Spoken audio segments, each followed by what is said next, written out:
You're watching Mental Health with Marcie, and I'm Marcie. In today's video, we are going to talk about self-compassion and writing self-compassion letters to ourselves. And so, if you don't know, from a previous video, I talked a little bit about this book, Self-Compassion by Dr. Kristen Neff.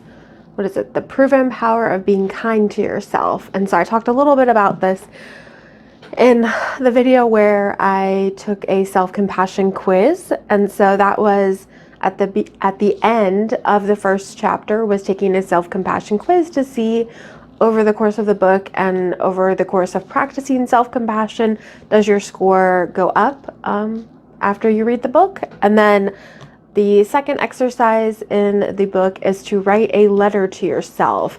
And so basically, you're supposed to think about what is a quality about yourself you don't like, whether that be physical appearance, work, school, relationships. Like, what is something that you just hate about yourself and you're very critical about yourself? And then think about if a friend were writing you a letter, being very compassionate and being very understanding about what your issue is. And it's like, what would that imaginary friend say to you? And then you're supposed to write the letter from that perspective to yourself. And having done this, it's such a weird experience. I don't know how else to describe it, but it's very odd. Like, we'll get into it, but while I was in it, it wasn't what I expected. So I have my letter here, used my fancy, I don't know if fancy is the right word, typewriter to type it out, because I was like, might as well, I've purchased this, so might as well utilize my typewriter. And then it was already printed because I typed it all directly on paper, because that's how typewriters work. But anyway, I wanted to pick something that really hit home for me. And so the first thing was trying to decide, what is it that I want to choose as my quote unquote flaw that I want to focus on. And so I decided to choose focusing on the idea of being behind in life and not being where I want to be or where I think I should be by age 30. For example, I want to, be in a loving marriage, successful, happy marriage, something like that, and have children by now, and I don't have that. And so that's something that I think about a lot and think about and perceive as a flaw. And so I'm going to be writing, or I already did, but I will be reading this letter to you that I wrote from that perspective. And so again, maybe it was a little bit different because I used a typewriter. I'm sure you can handwrite it or type it. I don't think it really matters what method you use to write the letter, but I'll just say, while I was writing it, I just felt this kind of lightness. It's such an odd feeling. I was just being so nice, and it really did feel like I was writing to somebody else. I think that's what it was, because I would never say those things to myself that I'm going to read to you. And honestly, who knows, maybe they're not even that nice of the things that I said, but it's just very strange. If you're not used to being nice and compassionate to yourself, it's very strange to do it, which I guess is the whole point of the exercise. But I also felt a lot of peace and contentment afterwards. I definitely felt better, which was just very interesting as well. So anyway, let's read the letter, and then I'll kind of give you my summed up thoughts. We'll have to put my bear down so I can pick up my letter. All right, let's see how self-compassionate this is, and can appreciate how beautiful I wrote this on the typewriter. I really don't know how to use it that well, so I need to learn. So I was practicing. Okay. Dear Marcie, I am so proud of where you are in life. You have truly accomplished so much.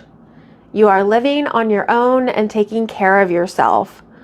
You are even taking care of another living being, your dog Rayleigh. I understand why you might not feel you have accomplished all that you've wanted to by age 30. I know it can be hard to not compare yourself to others and where they are in their lives. I just want you to know that you are exactly where you are supposed to be right now. It might not feel like it, but I can see all you've done and how you have helped people. I know you want to find your person and have children, and that you feel behind because it took you so long to come out as gay. But you know what? That is pretty fucking strong and brave to come out at all. Go you. That was supposed to be an exclamation point, but apparently this typewriter doesn't have an exclamation point. But I digress. I did write that in there. It is, I promise. It says it right there. Anyway, back to you. I know you will be a great mom one day, but right now, think of all the other ways you are being great. You are a great aunt, sister, daughter, friend, granddaughter, colleague, and overall person.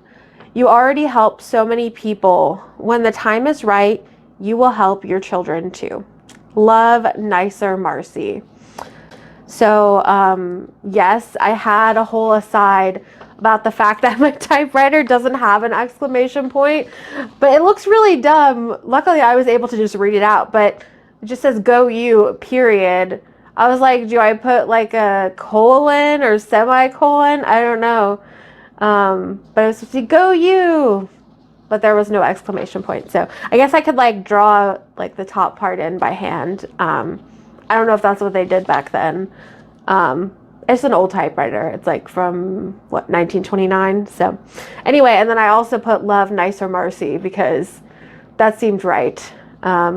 Just dear regular Marcie from nicer Marcie. So that seemed right. And I also did have a number of mistakes, but luckily there is a backspace button. It just like goes over the letter, so it's like doesn't look perfect like when you mess up. Like instead of the question mark, I did a backslash because I forgot how it worked. But disregarding the fact that I used a typewriter and that I had all of these other experiences, it's very strange. You see, I'm just like avoiding talking about the letter. It's very strange saying those things and hearing those things out loud about myself, just because I never let myself have that kind of like praise at all. And so it's very odd. I would really love to know if you try writing a letter to yourself, whether that be on an old typewriter or by hand or on the computer, on your phone. That works too, right? I would just love to see, I would love if anyone wanted to share a few sentences of what they wrote. That would be cool. I would just want to know, like, am I the only one that feels very odd writing this? Like, is it just a Marcie thing? Are other people self-critical as well and have a hard time writing this letter? Honestly, it took me a very long time to end up writing this. I mean, yes, it took me a little while to type it because I'm not that fast at typing on a typewriter, but more so, it took me a long time to kind of get the courage to write it, because for the longest time I was like, well, how am I even going to say anything nice about myself? And so to me, that is really a victory and something to celebrate in and of itself, that I was able to write all of those things about myself. And now I have this letter from nicer Marcie. We need to bring her out more often, I guess.